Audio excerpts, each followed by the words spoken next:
Good morning. So this is going to be a very quick overview of what small groups are. I know you've already gotten your material from Miss Lois, so I'm going to kind of go through the high points. Basically, life groups are a place to connect, protect, and to grow.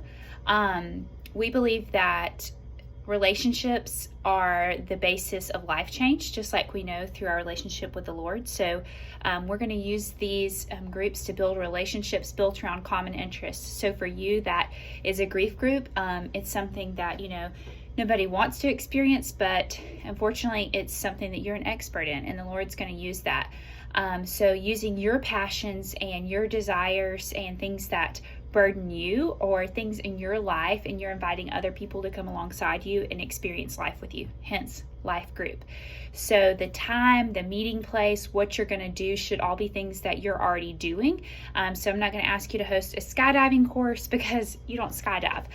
Maybe you have coffee every morning at whatever time on, wherever in your house or whatever, and you're going to invite other people along to do that with you, and share the things that burden you, and also have a gospel component. So making sure that you're tying in the gospel. These groups are an extension of pastoral care. So what I mean by that is if there's burdens in your group, if there's people that need things in your group should rally around that person and help fulfill those needs. If you ever feel like there's something that you cannot meet a need on your own, or you've got questions or concerns, please come to me. That's what I'm here for as your coordinator. I'd love to help you work through that and navigate it. So reach out with me with any questions. You're not alone. You're never alone. So do not feel like you have to figure it out alone. Okay. These groups are not meant to be cliques. They're meant to be bringing a smaller component to a large body of believers, which is Grandview. So we want to use your passions. We want to meet with common interests. We want to meet on a weekly basis, and these will be for a semester, these meetings. So you will start the second week of September, I think is when we start, and then we're going to end that week before Thanksgiving. So November the 14th will be our last week of meeting. And your job is just to communicate with your group regularly and making sure you have that weekly meeting. So you'll need to come up with a time, a place. We encourage you to do that in your home.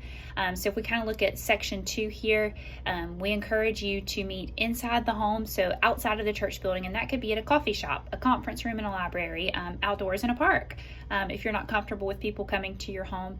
But a home is a great place to make people feel at home and where they're comfortable. A lot of times people may not want to come to a church, but they will come to your house for a cup of coffee or whatever you decide to do for your group. The people are a little bit more open to that.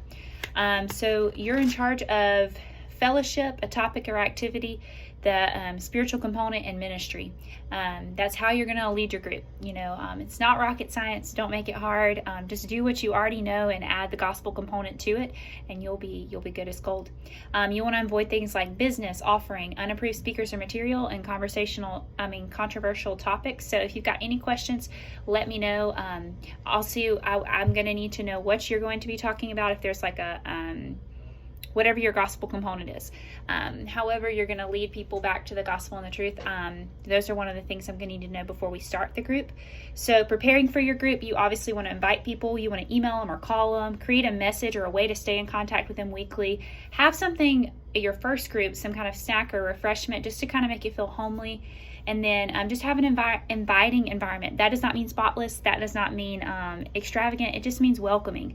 In my home, it's not always beautiful, so but it is hopefully always welcoming. So just making your space welcoming, where people want to come. So the dynamics of your group, you want it to be a 70-30 rule. So you 30% of the conversation, your group 70%. So basically you're just prompting and you are guiding the discussion. If you notice that it's getting down a road that seems like it's divisive and not really life-giving, it's not a good topic, it seems to be causing some division, it's your job as leader to divert the conversation, get it back on what the truth is, and kind of keep everyone in participation. So you want a positive atmosphere and you want a life-giving atmosphere.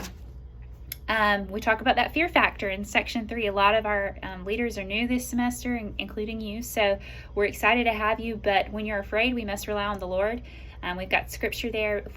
If we are comfortable, we're not going to rely on the Lord. So it's important to put our trust and faith in the Lord and knowing that He's going to bless it. And the fact that you're here and willing to do this is already a blessing and demonstrates that your obedience to the Lord is important to you in your relationship with Him. So we're thankful for that. So you want to develop healthy relationships. You want to be able to minister in times of need. You want to encourage and take scripture.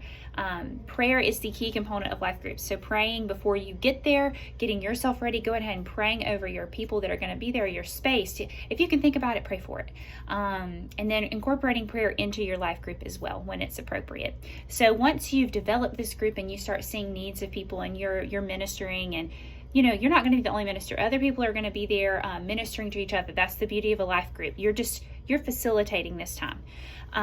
So some things that you want to encourage is your members to take next steps. So maybe that is inviting them to come to church as their next step, or inviting them to be baptized or start a relationship with the Lord, or whatever that next step is, just trying to feed into that and helping them move forward in it. So you want to pray daily. You want to develop an assistant, so someone to kind of back you up and just give you a little confidence booster. I know Miss Pat has been that for you. So just leaning on her for encouragement, or whoever that may be. You want to spend time with your members individually when you can. Just get some communication going. Just build relationships and have a good time. Engage in a mission project or some kind of service project. That is the goal. That may not happen your first semester meeting or your first time meeting these people, but just trying to move your group into the community is a great thing and a great thing to work for. And then, like I said, if someone's in crisis, just rallying around them. Your group is kind of geared towards people that have already experienced crisis. So that is going to be easy for you guys. You're kind of serving as that group, and I think it's beautiful, and I'm excited to see you excel in that. So it's kind of a family within a family. Your responsibilities is just to be passionate about God and people, and because you have a relationship with the Lord, that's going to be easy. Be a person of character and integrity, and be committed to personal growth with the Lord, and then also sharing the vision and the mission of our church. So section 4 is all about prayer. That is exactly what we want to do. So you've got some resources and then some launching your group ideas. We trust you with this group because we know that you're an expert in it. And we're excited that you're coming alongside us and willing to minister to people and just open a spot in your life for other people to come alongside you. It doesn't have to be rocket science. Do not overcomplicate it. Just keep living your life, and then invite other people that are also living the same season of life with you alongside you to do it. So whatever time that you want to do it, whatever day you want to do it, and whatever you want to discuss, or whatever, you don't have to do a study. It may just be y'all want to do a Bible study. Miss Pat said she did open windows every week. Or she did, they would just read a scripture and then they would discuss it. So whatever that's going to look like for you, if you'll just let me know in advance. So there's 3 things that I need from you sometime later this week.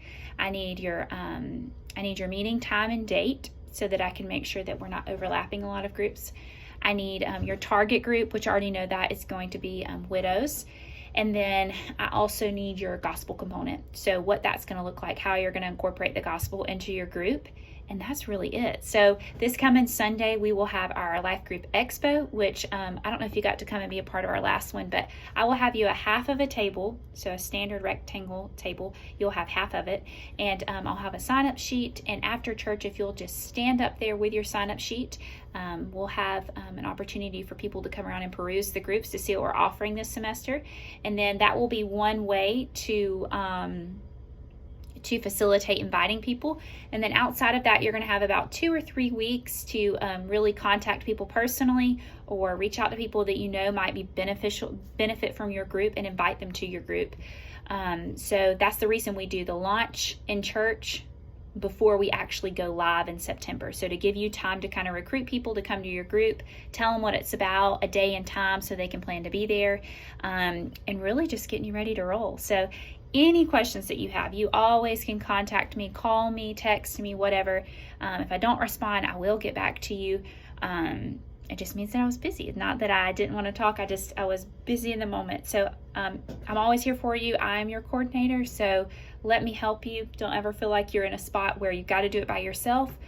Because if there's not me, there's someone on staff that can help you meet a need or reach a solution. So I'm excited to see where you guys go this semester. And if, like I said, if you have any questions, you've got my phone number.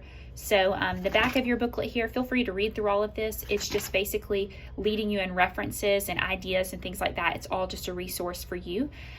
So I will stop here, and I'll be looking forward to hearing from you at the end of the week regarding those 3 things. So your group, when they're going to meet, a meeting place and time, that gospel component, and then I already know your target group. So really just those 2 things for you.